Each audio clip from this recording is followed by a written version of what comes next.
We were supposed to have jetpacks to get to work by now, but instead, we got cat videos. The astronaut jetpack started off as a rocket belt back in 1959 when a fellow named Wendell Moore came up with the idea to use highly concentrated hydrogen peroxide and a silver catalyst to make it vaporize rapidly and force it out specific holes so it would push a man up off the ground. He worked with it for a very long time, at least a year, but before he had a chance to test it, he broke his kneecap. The guy who did test it was only able to fly up for about 21 seconds and only got about 18 inches off the ground.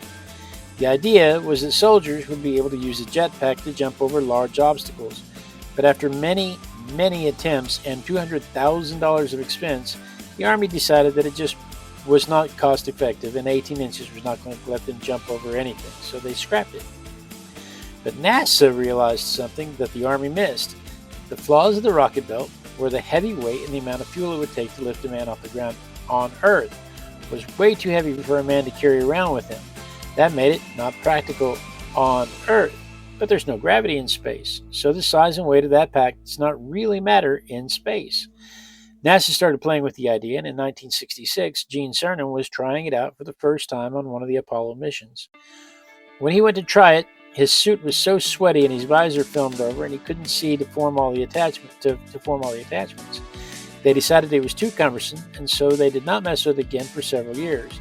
The sad thing is, Wendell Moore, the guy who came up with the idea and broke his kneecap, died in 1969.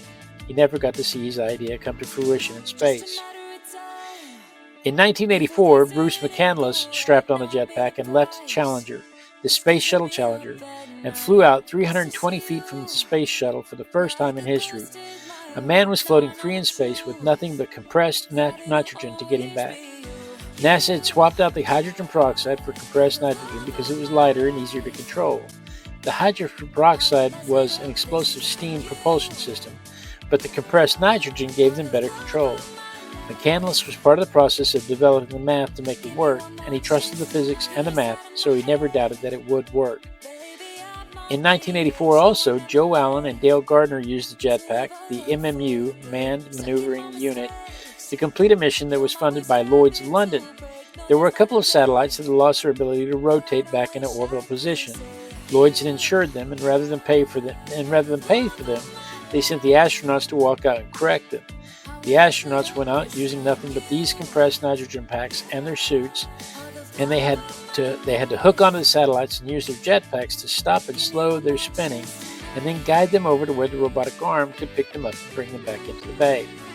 They got a really nice photograph of them holding a "For Sale" sign over the satellite pieces, but after the space shuttle blew up, safety became the primary goal. They decided they didn't want astronauts walking around in space untethered, so now they always have them tethered with what they call SAFER, which stands for Simplified Aid for EVA Rescue.